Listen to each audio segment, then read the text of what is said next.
Good afternoon, everyone, and welcome to the UVA Medical Center Hour.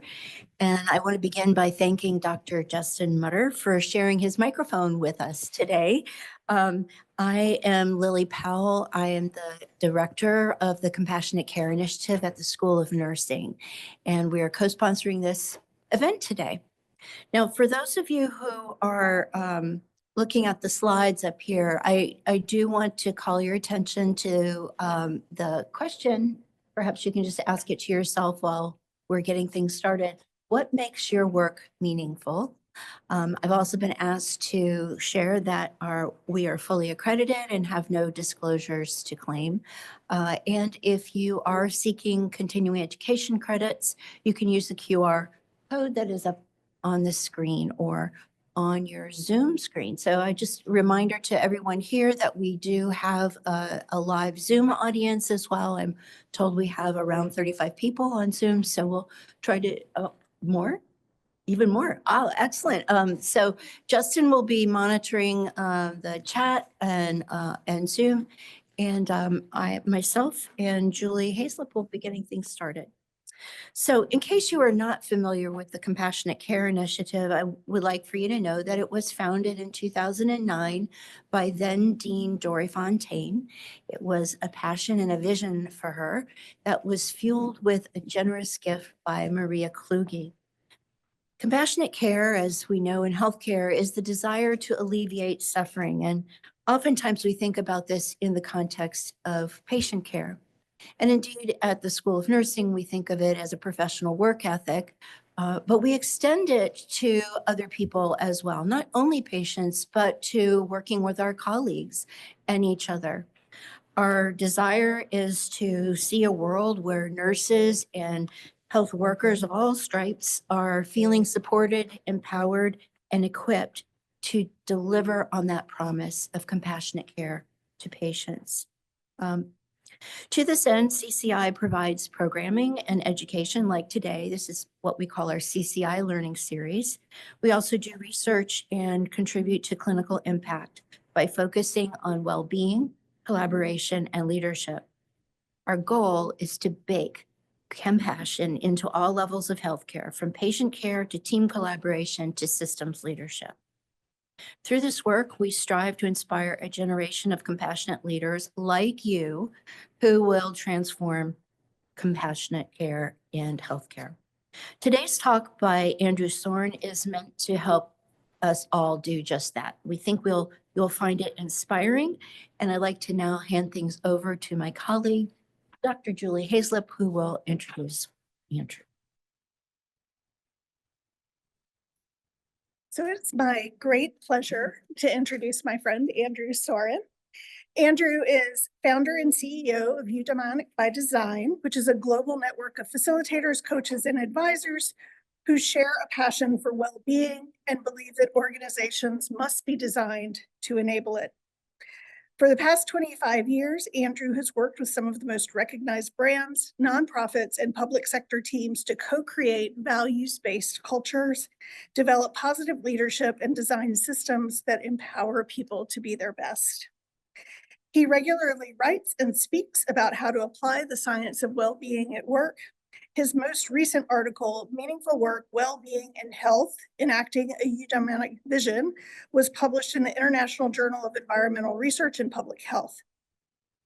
Since 2013, Andrew has been a part of the instructional team at the University of Pennsylvania's internationally renowned Masters of Applied Positive Psychology program. He is a member of the board of the International Positive Psychology Association and was chair of the 8th World Congress on Positive Psychology in Vancouver in 2023. He was a senior advisor in governance, culture, and leadership at LRN and spent 13 years at BMO Financial Group, one of Canada's largest banks, where he led strategy in both marketing and human resources, focusing on brand revitalization, leadership development, and the co-creation of high-performance culture. Andrew hails from Halifax, Nova Scotia in Canada, and has come down here to speak with us and help us think about how we can create meaningful work at the University of Virginia. Andrew. Thank you. Hello, It's a real pleasure to be here today. Thank you so much, Julie. Thank you so much, Lily. Thank you so much, Justin, for being able to have me here. And it's nice to be able to see you in the room. Nice to have so many of you on Zoom. We are going to dive right into this presentation. The QR code that you have here, and we'll repeat a couple times, is actually for all the slides. So if you need or want slides and you don't want to take pictures of slides, just grab the QR code and you can have them all. This talk is going to really happen in 3 acts today. So the first act is going to be all about what does the science say about meaningful work, and that science is a bit of a paradox. What it says is that there's lots of really great things about people who engage in meaningful work. There's also some bad things about engaging in meaningful work, and then there's some kind of ugly things about engaging in meaningful work. And so I'm going to try to cover the bases of all 3 of those things. The next segment is going to be the so what. What do we do with that information? And specifically, what does it look like to create the conditions where we can have sustainable meaning at work? The kind of meaning that doesn't burn us out. And so that is going to be told from a societal lens, from an organizational lens, and from an individual lens. I firmly believe that we have to tackle this challenge from all 3 of those perspectives. And then the final act of this is going to be about how we talk about meaning in the workplace. And specifically, we're going to be looking at pathways to meaning here. So that is the big thing that we will focus on today. With that, let me jump into this meaningful work paradox. And I'll also very much accept questions. There's going to be a couple points throughout the presentation where I pause to accept questions kind of like in between each of those acts. So if you have questions, please jot them into the chat and Justin will keep track of them. If you're on Zoom and if you're in the room, then just save them for those moments. Let me just start with the research side of this equation. So there has been a lot of research around the topic of meaningful work that has emerged over the last 20, 30 years. In fact, I would say that there is an exponential increase in the amount of writing on this topic almost every single year, and this stopped in 2021, but if you continue to 2025, you would see almost a doubling in the amount of publications that get written about people who are engaged in various forms of meaningful work. And as we will see, that covers a huge, wide swath of possibilities. But there's a lot of information here that is emerging, which is really exciting, and so much of it that it would be impossible to read it all now every year. But that's exciting. Julie mentioned that there was a publication that I got to work on a couple of years ago with a psychologist whose name is Carol Riff. That's Carol here. Carol is probably one of the most important well-being researchers in the world. She came up with the idea of psychological well-being back in the 80s and is one of the most important researchers who focuses specifically on the complex relationships between well-being and physical health. And so she and I were really interested in, well, what does this literature actually have to say about the implications of meaningful work on our well-being and on our health? And specifically, what does the story tell us beyond what we might normally assume? So that's what this article is, and in many ways, this presentation is a bit of a recap of that article. The first thing that we have to understand is that meaningful work as a construct is defined in incredibly many ways. In fact, one article, one meta-analysis, or actually systematic review in 2018, and if you'll remember that the exponential curve of the increase of articles that have been written about meaningful work, this is far outdated, but in that analysis there were 36 different definitions of meaningful work that were used, and an equal number, if not greater number of measurements that were used. So lots of interesting variations in what people talk about when they talk about meaningful work.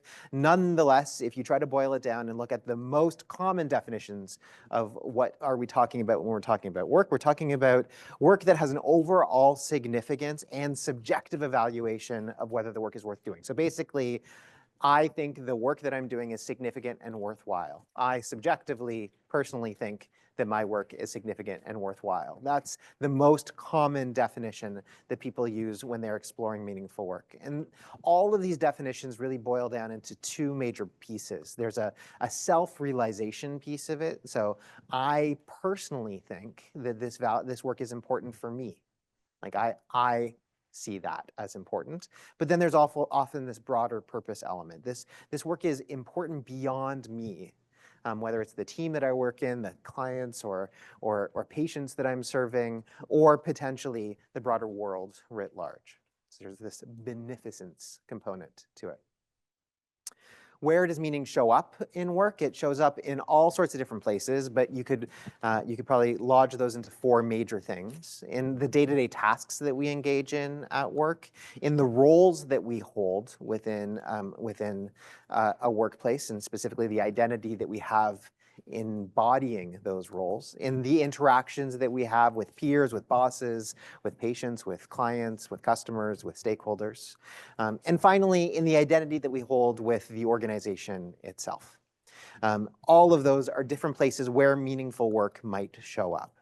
And what we see is that there's actually this incredible heliotropic sunny side of meaningful work that exists. So most of the literature on meaningful work will tell you a story that when people are engaged in meaningful work, their commitment to the organization tends to go up. They generally have more engagement at work, both personal engagement, they lose themselves in flow, as well as employee engagement, which looks at more things like discretionary performance or citizenship. Citizenship behaviors go up, which means that you're a better person to hang out with at work. Also, job satisfaction tends to go up. Creativity and innovation tends to increase. There's lower absenteeism, or sometimes even presenteeism at the office, far lower intentions to quit, and all of those things should increase well-being. This is the common story. There's a lot of literature at this point that suggests that this seems to be a lot of what happens when we are engaged in meaningful work, especially when we look at big population samples and general averages. The problem is that if we start to go away from those general averages, we see some different things. I'll get there in a second.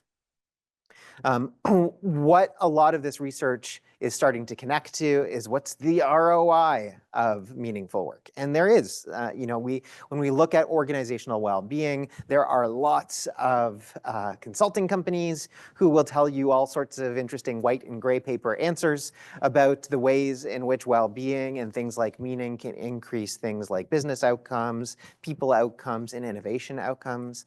There's also some really interesting work that is just very recently been published about the ways in which there is an ROI of meaningful work. So there's this wonderful book that just got published by John Emmanuel Deneve and George Ward called Why Workplace Wellbeing Matters, which, if you're interested in this topic, is a great place to go. But there's also lots of papers that they've started publishing about it. And they've done this really fascinating study with Indeed, the job search site. So Oxford and Indeed partnered, and they asked, as you can see, 250 million people so far, and it continues to go between 2019 and 2024, questions about how happy they are at work, how much purpose they see on the job, how satisfied they are with their job, how much stress they have. And they have data from over 1,700 publicly traded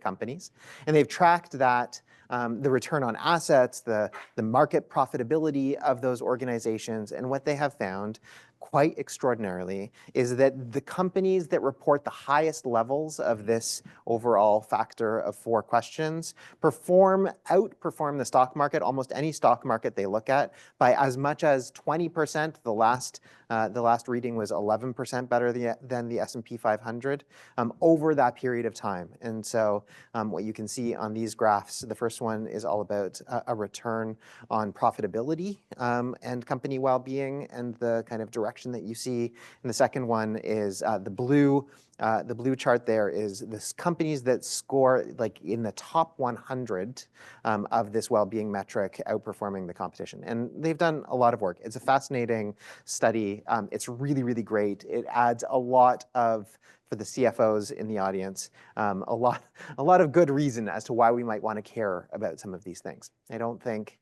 that ROI should be the reason we care about these things. But nonetheless, sometimes we need to tell that story. The only problem is like what happens when it doesn't work. And so I want to talk to you about zookeepers. This is actually the article that started Carol and I deciding that we wanted to write about this article, this whole entire topic. It's this beautiful article that Jeff Thompson and Stuart Bunderson wrote in 2009 that's called The Call from the Wild. And it looks at zookeepers all throughout North America. And here's what you need to know about zookeepers. Zookeepers really are passionate about their work. They completely see their work as a calling. They're responsible for the life and death of the animals that are under their keep. Often the species that are within zoos are facing extinction. And so if they don't do a good job, they might be responsible for the extinction of an entire species. There is a high moral stake to their work. And not surprisingly, many zookeepers would tell you that they're pretty obsessed. They would do the work even if they weren't paid for it, and they show up a lot on nights and weekends and holidays, and they aren't paid for it. They're actually often exploited. If you look at just industry tracking, zookeepers are one of the most exploited professions that there are in that specific care quadrant. And so this is a group where meaning is really high, and they are systematically burning out and leaving the profession. What is going on here? It turns out that there is a whole entire dark side of the meaningful work literature that gets far less attention than all the sunny stuff. This dark side says when we are deeply engaged in the work that we do, when there's a really high moral stake to the work. And this is, again, a life and death kind of moral stake. When it's really important that I show up and that I'm here and that I'm doing it and I care about that, we tend to find a lot more obsessive passion amongst those individuals. That leads to the erosion of boundaries between work and life. It specifically impacts the relationships that we hold outside of life. A researcher whose name is Carrie Ohlberger has done really amazing research looking at international aid workers and the ways in which their personal relationships, their relationships with spouses and partners completely dissolves if they don't have the same kinds of values as the individual working specifically around the meaning of that work. What we see also amongst people who do deeply meaningful work is that they personally will walk into the job interview expecting less pay. They'll walk into the job interview expecting to work harder. They will open themselves up to a kind of exploitation that's very different than people who don't necessarily enter into professions that are deeply meaningful. This can lead, intentionally or not, into conditions of exploitation. A lot of negative affect, specifically a lot of career regret, a lot lower life satisfaction, actually, and an immense amount of increased stress that eventually leads to burnout.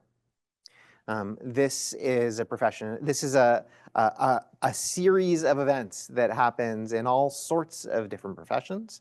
I would imagine that some of you in this room and on the Zoom can relate to some of the things that might be on this screen. And this gets far less attention in the literature than the wonderful story about how we can increase ROI with meaning, which just leads us to ask some certain questions.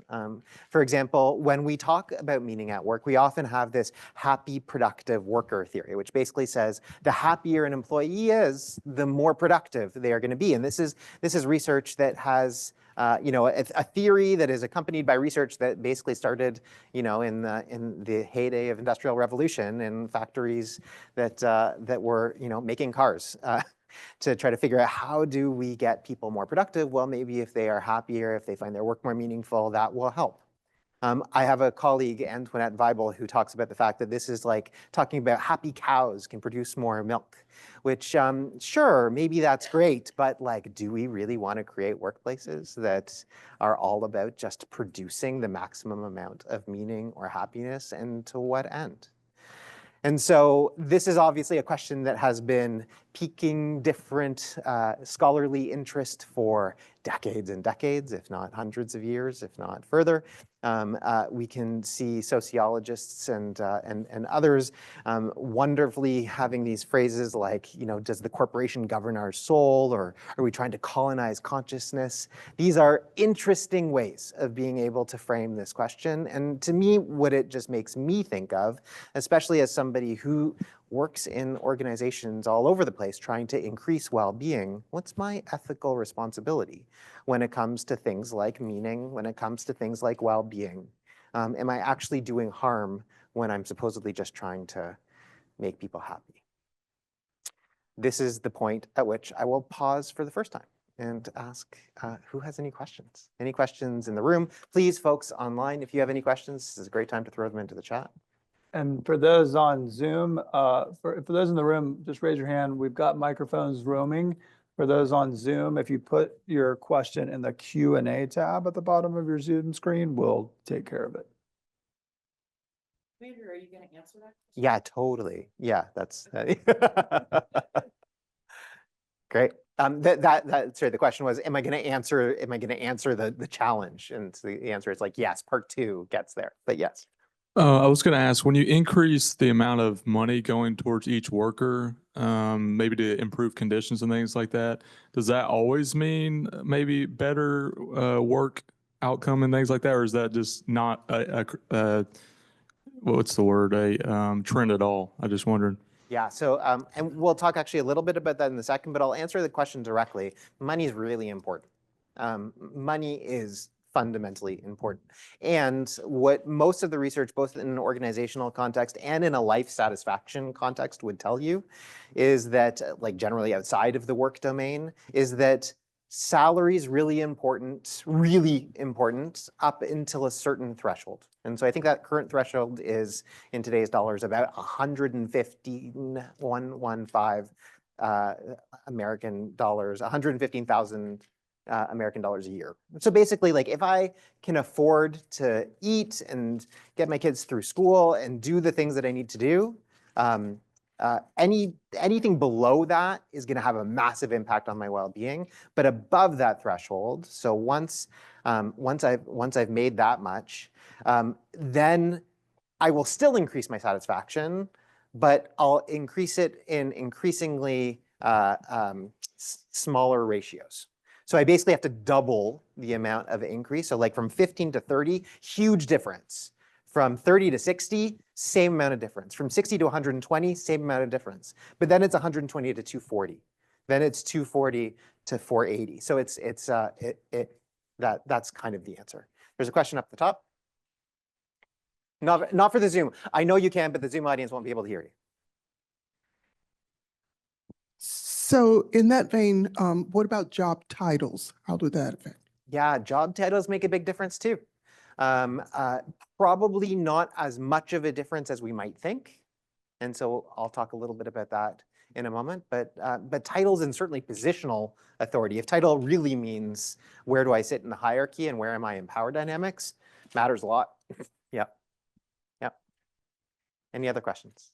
Anything online? Great. Nope. One more.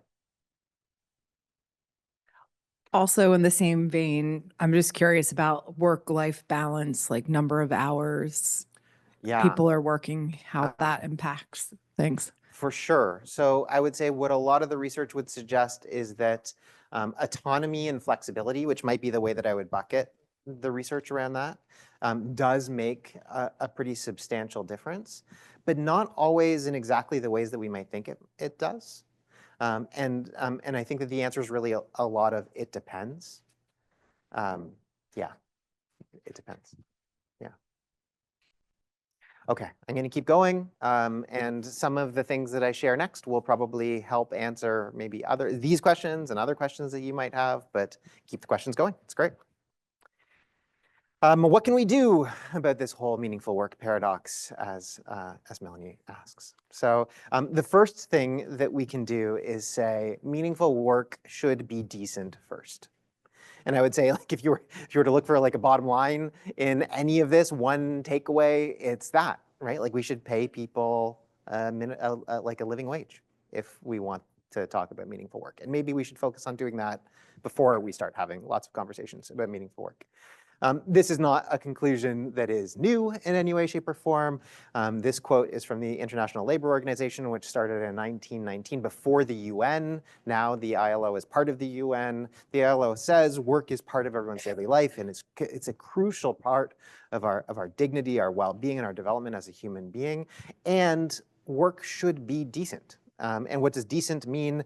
Well, the ILO says that there's at least 4 different criteria that makes work decent. Number 1, it should give us freedom. Freedom from harm and abuse and all sorts of the negative sides, but also freedom to be our best selves, to make ethical decisions, to try to bring our values to work. So work should give us freedom. Work should give us equity. We should be able to get a decent paycheck from our work. Work should give us security. We should not be afraid that we're going to lose our job tomorrow, or that we won't be able to pay for our children's education or our children, period. That's a massive one. And dignity. Work should just fundamentally make us feel like we are good human beings. Like at the end of the day, that's a pretty fundamental, huge need that we have. So work should be decent first. Meaningful work should be decent first.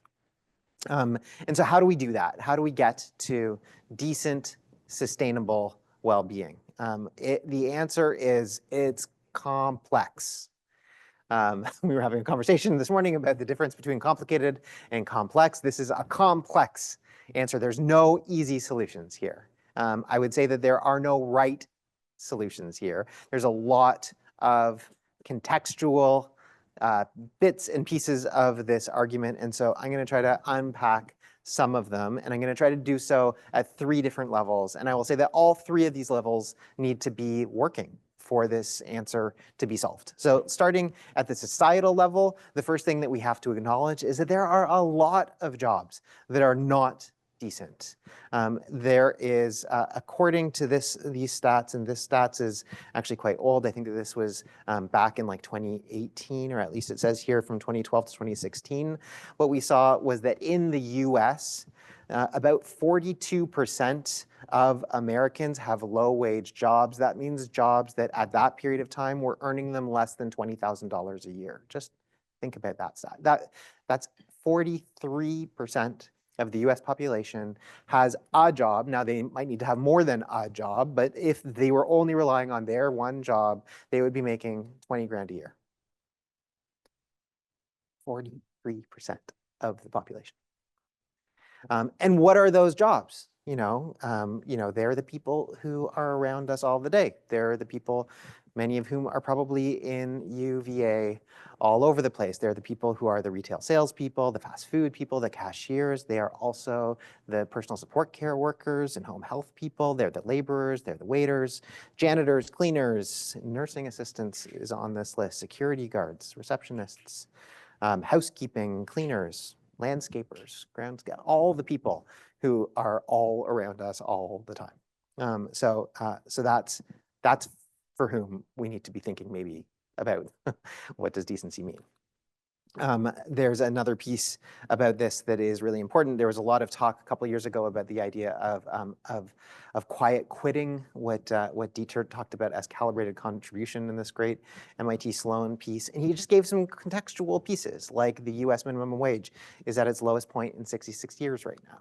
If you factor in all of the factors to be able to get that. The CEO to median worker pay on average for the S&P 500 in 2023 was 268 to 1, as much as 670 to 1 in the biggest corporations in the world. The US now reflects levels of income inequality that are seen in undeveloped or extremely corrupt countries. If you look at the Gini coefficients, that unions are at their lowest participation since 1955, and that there's no significant financial legislation, especially these days, to improve worker rights in sight. So that's just like a context here in terms of the societal imperatives to potentially make some changes. But where is meaning here? Well, in the context of something like quiet quitting, which is, you know, how do I show up but potentially not deliver is kind of what quiet quitting is all about. When work lacks meaning and decency, workers still have the opportunity to create more meaning, even if it maybe means doing a little less of it, is what this argument was. So an interesting way of thinking about not showing up at work. So one thing that we can do is try to change society, and we should. And one of the other things that we can do is think about, well, what can we change within an organizational context? Because organizations still have a lot of control within the context in which they operate. And here, I think that the best way to think about this is this metaphor that, that I got from Scott Barry Kaufman, who was looking at Maslow. And so many of you might think of Maslow and maybe immediately think of a triangle of a hierarchy of needs. Maslow never came up with a triangle. That was management consultants. The better way that Maslow might have articulated it, and that certainly Scott chooses to talk about it, is to think about the needs like a sailboat. And I think this is a really helpful way of framing it. Meaning is like the sails of that boat. And there's probably other important growth needs and autonomy needs and other needs that we might have that are all different sails that are on the boat. And decency is like the hull of that boat. The reality is that if our hull is filled with holes and taking up water, all we're going to be doing is trying to bail the water out of the boat, and we're not going to be doing much sailing. If we don't have a hull at all, and we're just trying to hold on to a giant mast of meaning in the water, we're going to be drowning. But if both of those things operate in tandem, it gives us a lot of capacity to be able to try to navigate the winds of potential and to try to raise and lower our sails depending on the context to be able to really go quite far. We need meaning to be able to go the distance, just as we need decency to be able to carry us there. Both of those things are really important, and organizations have a role to play on both parts. What does that look like? Well, this is Vivek Murthy, the former Surgeon General's model of what that looks like. It's a beautiful model that I wish actually had any teeth in it around what workplace mental health and well-being can look like, with a whole bunch of protective factors, but also a whole bunch of supportive factors, motivational factors that can help us try to think about how we craft our organizations to increase mental health and well-being in the workplace. A key piece of that is Mattering at Work. They talk about, in this particular model, the relationship between dignity and meaning, and say, hey, if you want to do that first, the first thing you should do is pay someone a living wage, and then also engage them in conversations and dialogue and give them a voice in the organization. And also do things like build a culture of gratitude, recognition, connect individuals to the mission, all sorts of really great things. But that relationship of both the sail and the hull is really, really important. There are also lots of other evidence-based indications of what we should do. So research would suggest that organizations that have values that are fundamentally aligned to things like care, connection, mutuality, excellence, integrity, fairness, those are the kind of values that make a difference in this situation, because those are the kind of values that would support caring about the individuals as human beings who are working in your organization. So those values are really important, but it's not just enough to have values that sit on a wall or a website. We actually need to enact those values into policies and practices in an organization. We need to think about how we hire people, how we compensate people, just as we've been talking about, how we recognize and reward people, how we develop people, how we manage for performance, even how we fire people. There's really wonderful research that's been done about virtuous downsizing, about ways in which we can think about compassion in the workplace, even in the hardest moments when we need to say goodbye to huge numbers of people. Like, that's great work that Kim Cameron and others at the University of Michigan have explored. But those policies are not enough. We also need to have the right kind of leadership behaviors. This is where the questions of power start to come in. Power makes a really big difference in this particular situation. And all the the reality is that leaders are the ones who control almost everything else in this diagram, and so leaders need to act in certain ways. They need to believe certain things, but they also need to act in certain things. Some of the evidence-based indications of what kind of behaviors are really important are things like Mike Steger's KARMA model, which is a great acronym. C is for clarity. How do we communicate about things within an organization? Authenticity. How do we show up and mirror our own values in an organization? How do we cultivate cultures of respect within an institution? How do we help people think about mattering? We have a couple of experts in the room who are subject matter experts on how we help people feel valued and valuable in the workplace. And how do we think about things like autonomy and flexibility and work-life balance and all of those kinds of things? These are the kinds of behaviors at a leadership level that make a really big difference. And we can also think about the individual level. Now, of course, if I think about the individual level after I've thought about the other things, or at least in tandem as I've thought about the other things, I'll probably have a lot more effect. But the reality is, and I can tell you again, as somebody who spends my days helping organizations, that most people just start with the individual and try to say, hey, how do we make an individual intervention that's going to impact something like meaning or well-being at work? And I will tell you that in the absence of thinking about those other things, almost all of those individual interventions do not work. And so that's what the meta-analyses say. They can work in laboratory settings, but in real world contexts, especially when you add enough organizations into the mix, when you study, they make almost no difference if you just focus on the individual. But they're really important if you're doing the other things as well. And so what are some of those individual strategies? Well, the first thing is all about being able to know thyself, know your unique signature. We're talking about meaning here. And so in the context of meaning, we need to start by understanding, well, what are our personal strengths? What are our skills? What are the traits that we're bringing to the table? And how can we make sure that we're thinking about and recognizing our jobs as opportunities to use those things as much as possible? That's the first piece. The second piece is the actual crafting. So I can think about how I craft the goals that I have, the tasks that I engage with, the relationships that I hold, the motivational reasons why I'm showing up. All of those are different things that I can do both on a macro and a micro level. Even just 5 minutes a day of sometimes thinking about how can I rethink a task can make a huge difference in terms of the ways in which we cultivate meaning. And then the final thing that there's a lot of research is about how we tell stories at work. There's a sociologist who talks about emplotment, which I think is a beautiful way of thinking about this idea. What's the plot of my employment? How do I reframe what my job is? How do I recalibrate? How do I refocus? All of those are powerful interventions that can work, especially if we're doing all the other stuff. If we're not doing all the other stuff and we're just focusing on these things, it can feel like gaslighting.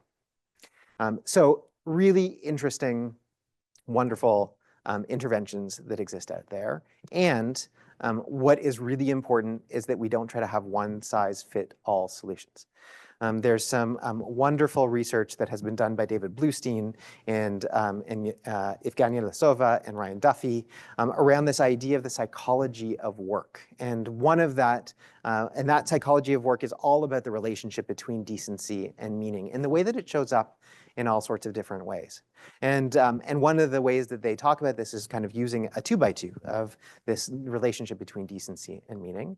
And what they would say is that each of these 4 quadrants, there is going to be something very different that we would see and how those individual interventions might show up. So, and I know that we're in a university, and if you are a professor, you might not agree that all professors have decent work conditions, but there are certain famous ones that have, they're at the end of their career, they have tenure, they've got lots of money, their kids get to go to work, they've got it made, and they love what they do, and they have a rich legacy. That would be, the dream job version of this. And there's all sorts of different kinds of dream jobs and realities, and probably it's a fairly small percentage of the population who actually has that, but go for them if they've got it.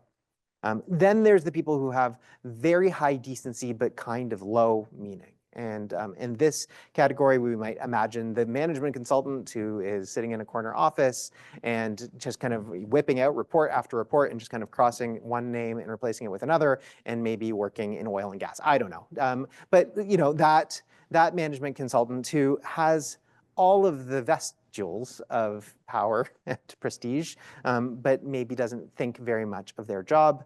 There's all sorts of different jobs in this world. There's a wonderful book that David Graeber wrote called Bullshit Jobs, where you would be able to find all sorts of different. He would estimate about 37% of the population has a job that they themselves think is bullshit, which is an interesting and all sorts of. It's great.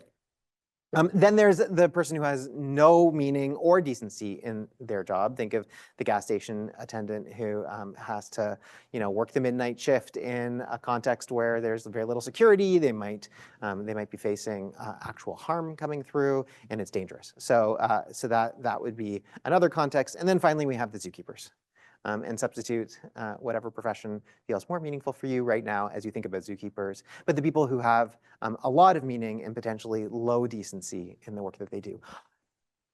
I bring this up because depending on which quadrant I'm in, those individual interventions are going to make a big difference. How I think about what I do at the individual level matters a lot if I know where the people that I'm talking about are. Where I will focus on job crafting in this 2x2 is probably not going to be for everybody, right? There's different things here that are going to be really important at different levels. Okay, let me just pause before I get to this kind of third part. Does anyone have any questions about that? That was a lot of information. We have a question that's come in Yeah. through Zoom. I'll just ask real quick. Yeah. And this came in kind of at Earlier. the very end of the first part and the second part, so it may have salience for both. But as we're thinking about these frameworks for conceptualizing and realizing meaning in part 2, but also going back to the research and background from part 1, one participant has asked this great question about the fact that many of our jobs in the modern world are quite different from the way they used to be, in the sense that there can be a lot of transitions between roles, sometimes within a year. Sometimes someone is in a stable job for long periods of time, but oftentimes we are moving back and forth, either between jobs or between positions within an institution. So how does this both framework and the background research help us understand that experience? I mean, I think that maybe one way I would hear this question is, what's the difference between thinking about like a job that I'll have for life versus I'm going to have many careers in the context of my life? Yes. I don't think I have like a direct answer to the question, other than it's another way of thinking about, this 2x2. Like, I mean, that would be a different dimension to be able to think about in terms of how I think about meaning. I think that one of the, and even if I go back to that initial kind of, we find meaning in our kind of tasks, our roles, our interactions, and our identity with the organization. If we're going to have many different careers in our lives, then that final piece around identity with the organization is probably going to be much less salient. I might have identity within the profession, or I might have identity as like a specific role that I'm playing, but I'm probably not going to have as much identity with the organization itself. That might be one way of potentially framing it. But the other thing that I would say, kind of going back to these kinds of individual strategies, is that these things become much more important if I'm moving all over the place. I actually need to know how to use all of these things, because I'm going to have to be constantly reinventing myself as I go into these different jobs. So I'm going to have to be thinking about all of these things. No, that's a made up answer, but great question. Thank you. Thank you very much. One more question in the room, and then I'll keep going. Anything? Oh, yeah. Oh, hold on. Let's grab a mic down here. So can you pull up the quadrant again? Yeah. To the next slide. So if you were doing an intervention, it seems like the management consultant would be an easy one, right? You can help them find more meaning in Job their work. crafting is like Right. probably a great, yeah. But the people who are low decency jobs, it seems like it's your sailboat, right? That That's right. unless you can get decency, meaning is sort of pointless. Am I? I mean, pointless, no. So, I mean, there would be a lot of research that would be done in professions that have low decency that says, even in the context of a low decency role, if I increase the amount of meaning, I'll probably increase the level of life satisfaction or other positive things. So, I mean, it's not that we don't want to try to increase the level of meaning in those. It's just, where are we going to put all of our efforts? I would say if I'm in the low decency, I might be thinking much more about interventions around collective action. So how can I use those individual interventions to give someone a sense of voice and choice at work to help them increase and improve the conditions? They probably, especially saying this is where it makes a big difference as to whether I'm a zookeeper or a gas station attendant. If I'm a zookeeper, I probably care a lot about the organization, and I'm probably going to be really willing to do some of those moves. Whereas if I'm a gas station employee, maybe I care a lot less about the conditions. And so those are, I think, all, it's again, like it depends. So my son was a Starbucks barista for Yeah. about 10 years. Mhm. And I think that's a great example because a lot of he and his coworkers were able to create meaning in their work. Totally. They really felt like they were connected to their customers and they were, anyway, but they could never get past how badly they were paid. Yeah. And how disrespected they often were by managers. Yep. So they seem like the people we need to like intervene with. That's right. Okay, cool. Yeah. Thank you. Yeah, if in a different presentation, I would talk about principled insubordination and the power of that. I'm gonna like already I only have 10 minutes left, so I'm gonna move into Act 3, where I'm talking about, so how do we talk about any of this stuff in the context of the workplace? And I think that if there's one, I mean, I hope based on this conversation, you have heard that there is tremendous value in talking about meaning at work, and there's tremendous value in being able to talk about the sailboat and the hull of that boat as well, and to be able to do both of those things. And ideally to be able to use one conversation maybe to spark the other conversation about, hey, how do we need to change around here? And so I think that's what giving voice to meaning is fundamentally all about. But there's a lot of research that would suggest that actually talking about meaning at work can be really difficult. And there's a whole bunch of good reasons. The first is that it can actually feel really threatening or disorienting to talk about meaning at work. If you've never done it before, people don't feel like they have an entrance point or language to be able to support it. And certainly if I just give you language from a model of, it's like that earlier subjective evaluation of significance and worthwhile, people are like, what? Like what does any of that mean? So the first thing that can be really important is being able to, in many ways, take off whatever academic or professional lenses we have and approach it from a place of pure curiosity, asking people what they think makes their work meaningful. And I almost guarantee you, I mean, people who are qualitative researchers who do this kind of work, and Mario Lipps-Wiersma is a great example of this, the first author of this particular piece, has spent much of her career just asking people, hey, what makes your work meaningful? And people always have an answer, and their words are the most important thing about it. So asking about other people's words and ideas of meaning is just a great place to start. The other reality is that depending on the job title, I might have more access to talk about some of these things than other people. And so it's important that we find ways of building in these conversations about meaning at all levels of an organization, right? From CEO all the way to security guard. How do we have these conversations everywhere in the space of an organization and really build the prompts into team conversations and dynamics and one-on-ones? Another major issue is that we just hear complaints. All we hear is complaints. We never hear people talk about meaningfulness. And here what the research would say is every complaint is a clue that there is perhaps something behind that complaint that can transform the organization. So how do we listen for those clues? How do we do deep listening whenever there's a complaint about what value is being stepped on?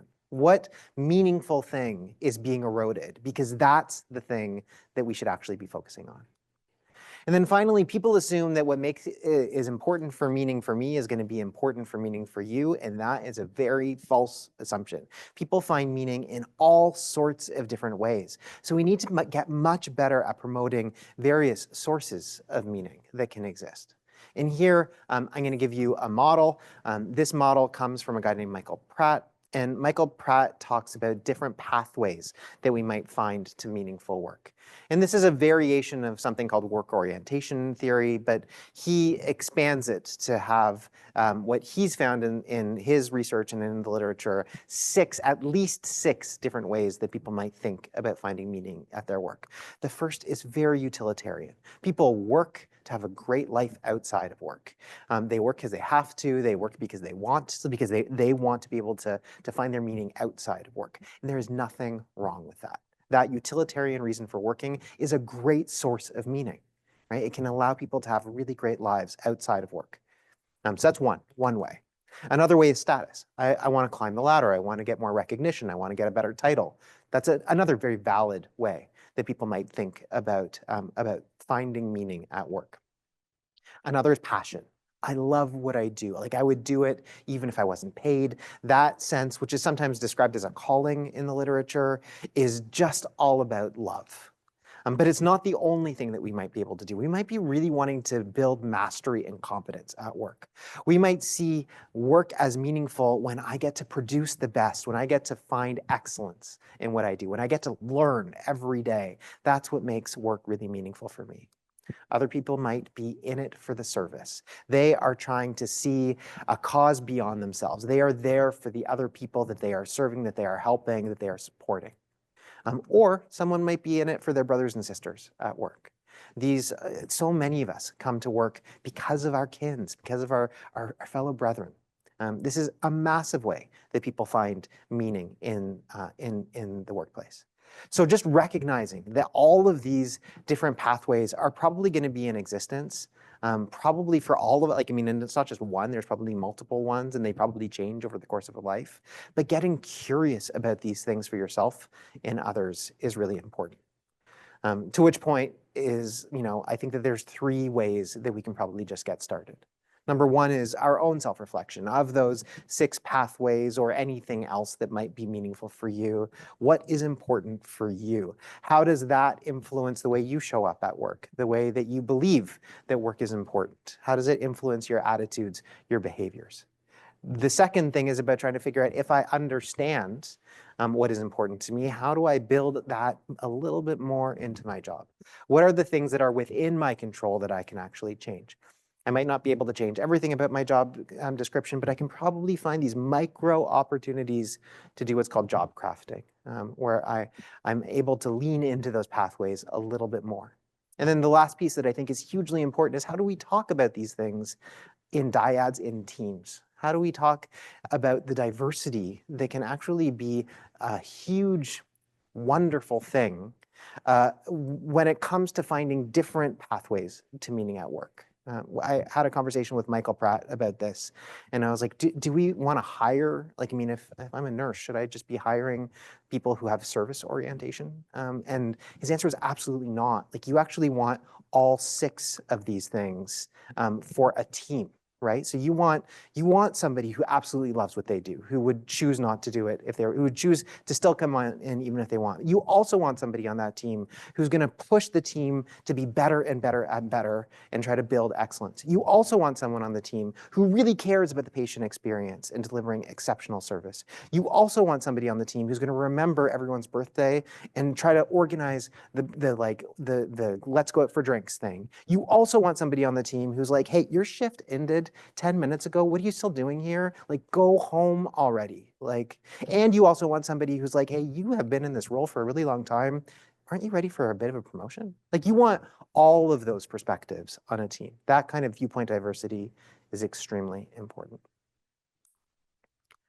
I don't have any more time, but I do have about 2 minutes. I don't know, maybe 2 minutes for if there's a burning question before I wrap up. Oh, there's a question at the back.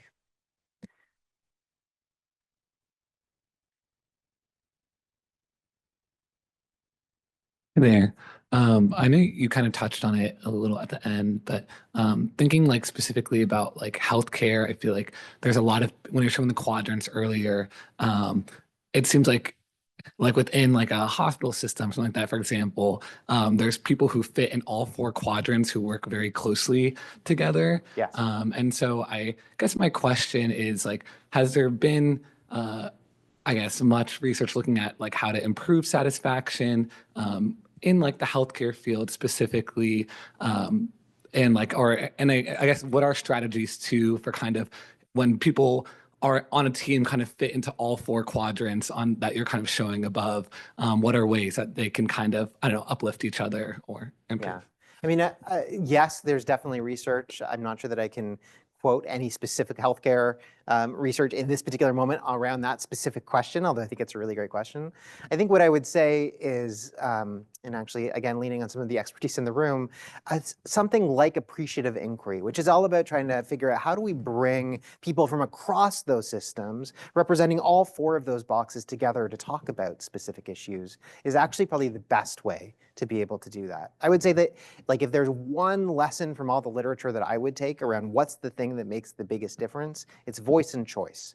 How do we give more people throughout the system a voice about what is going to be useful, what kind of change they want to be able to see, and a choice in being able to try to do something different. And the more that we create opportunities for that kind of intersection and the fertilization of all four quadrants, I think that the richer the outcomes will actually be. That's my short answer. I think I'm going to stop there because I have 3 minutes before the end, and there's probably some concluding remarks. I don't know. Is there? Yeah. So thank you. Thank you so much. Yeah. There any last questions? Oh, if great. you're okay with it? Yeah. We can try to answer those. There is one from Zoom, if you don't mind. Yeah, if I for sure. pass on.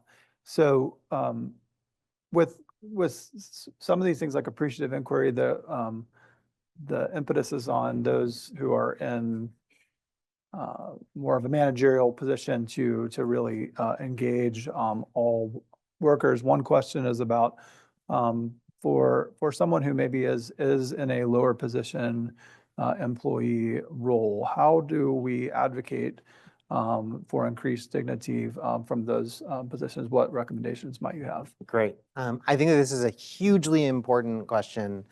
And we were having a conversation earlier today about the relation, like the giant flywheel that is required to create change, especially in a system like this, as complex and big as like a UVA system. And I would say that the reality is that yes, you need positional authority at the top to be able to make a difference, but you also need a groundswell from the bottom of what is